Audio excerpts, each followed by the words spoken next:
Why we keep losing the immigration debate.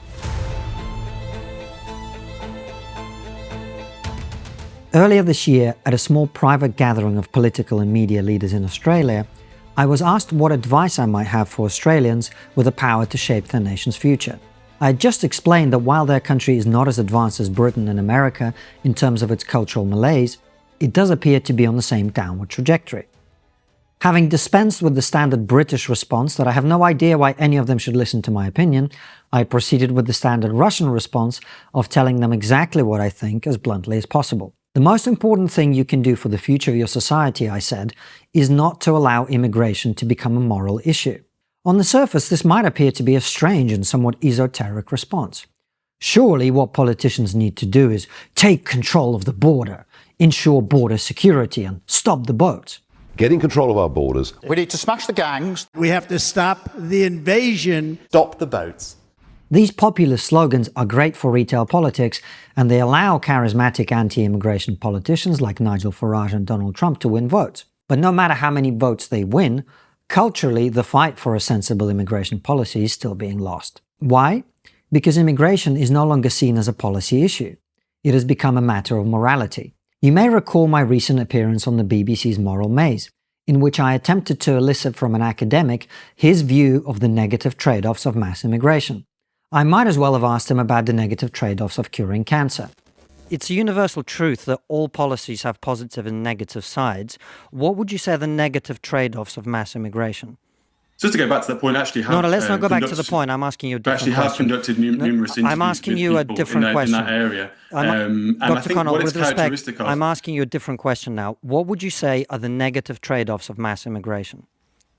I think it's characteristic of this debate that actually you're not allowing a conversation. No, you're not right? answering my question. That's all that's happening here. What are the negative trade-offs of mass immigration? That's the only question I'm asking. I think the negative trade-offs is that unfortunately people like yourself do tend to mobilize these negative racist tropes in order to progress their own individual careers. Of the very few skills I have to my name, understanding how to win a debate is perhaps one I can claim without false modesty. And I can tell you that as long as this framing is accepted in public discourse, those of us who want a sensible immigration policy will keep losing. What most people fail to understand is that you do not win debates with arguments. You win by setting the frame. You saw the power of this technique during COVID with your own eyes. All the authorities had to do was set the frame correctly, and your fellow citizens abandoned reason and rationality in the blink of an eye. How did they do it exactly? In a battle, the deciding factor between comparable armies is often the territory on which the fight happens. A general who is able to place his troops in an advantageous position will usually win, even against a bigger, more powerful army. This is how Edward the Black Prince secured victory at the Battle of Poitiers, or, for a more contemporary reference, how a small number of Spartans were able to hold back a Persian horde in the Battle of Thermopylae, on which the movie 300 is based. The same thing is true of debate. The frame is the set of unspoken assumptions which determine how the conversation happens. Whoever controls the frame controls the way the debate goes. During the pandemic, the framing was simple.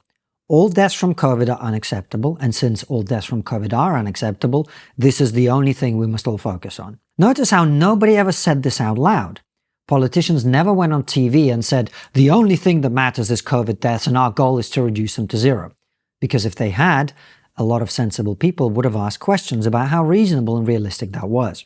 Instead, they simply acted like it was self-evident that reducing COVID deaths was the only thing that mattered. And before long, so did everyone else. This is why perfectly good arguments about proportionality, personal liberty, and bodily autonomy had absolutely no impact on public policy outside of Sweden and a handful of American states. Once you have drilled into people's heads that the only thing we ought to focus on is the number of people who die from COVID, all else follows. The reason the debate about immigration is as absurd as it is in the Western world is that we are operating within a morality-based framing of the issue. As long as we continue to do so, we will continue to lose. What is the frame? Immigration is a good thing. Therefore, anyone who opposes immigration is a bad person. Once this framing is set, arguments are largely irrelevant.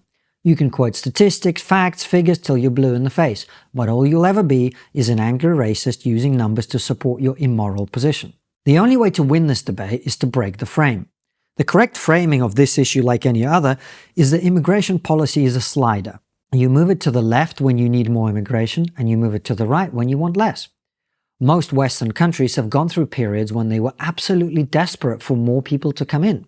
Australia, with which we began our discussion, responded to the end of World War II by deciding it must increase its population to avoid the threat of another invasion, and launched an immigration program under the slogan "Populate or Perish."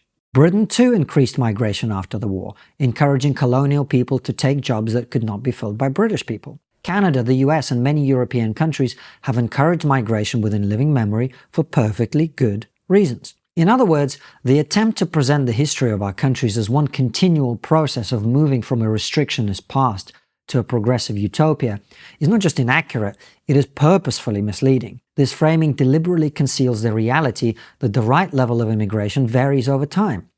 It is therefore unwise and counterproductive to argue against immigration or for immigration. The correct frame is that immigration is good when it's good and bad when it's bad, and as before, all else follows.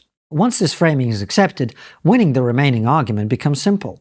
If immigration policy is about making sure that immigration is beneficial to our country, the correct number of illegal immigrants is 0. The arguments which are often made in the US about illegal immigrants doing jobs no one wants to are patently absurd.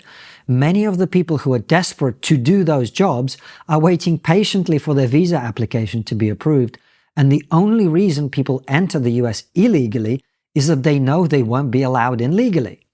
In other words, illegal immigration is not beneficial to a country by definition. As for legal immigration, once you accept that the quantity and type of people allowed to come should depend on how beneficial they're likely to be to our country, given the current circumstances, the argument becomes even simpler. After decades of unprecedented levels of immigration, it is time to pause. Notice that you've heard all these arguments before, but in the new frame, they land differently. We're not against immigration.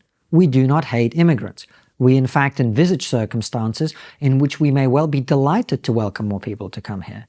I'm proud that Britain has offered refuge to people fleeing Chinese tyranny in Hong Kong and the Russian invasion of Ukraine. What we're for is a sensible immigration policy, one that fits the realities of the present time. If you enjoy these monologues, remember that they're available on my Substack weeks, sometimes months ahead of time. So click the link in the description, head on over there now, and subscribe. As you know, I've been concerned about both the economic and political direction of travel of Western countries in recent years. That being the case, I'm keen to protect my family in case things continue to get worse. That's why I'm making sure to keep a portion of my savings in gold. The reason the price of everything continues to go up is that governments keep printing money. When they do, inflation is inevitable. What does inflation mean? It's just a fancy word for the value of your money being diluted over time. This is what's happened to the value of the dollar in our lifetimes. Gold is a great way to preserve the fruits of your hard work, while the value of your dollars, pounds, and euros is continually being eroded. My gold dealer, the Pure Gold Company, works across the world providing excellent service and competitive prices. I recently bought some of these Victoria sovereigns. The good thing about these coins is that unlike many investments, they're exempt from capital gains tax. The Pure Gold Company keep my coins in a vault for me, but they can also deliver them to your home. Go to thepuregoldcompany.co.uk/Konstantin-Kisin to protect your wealth today.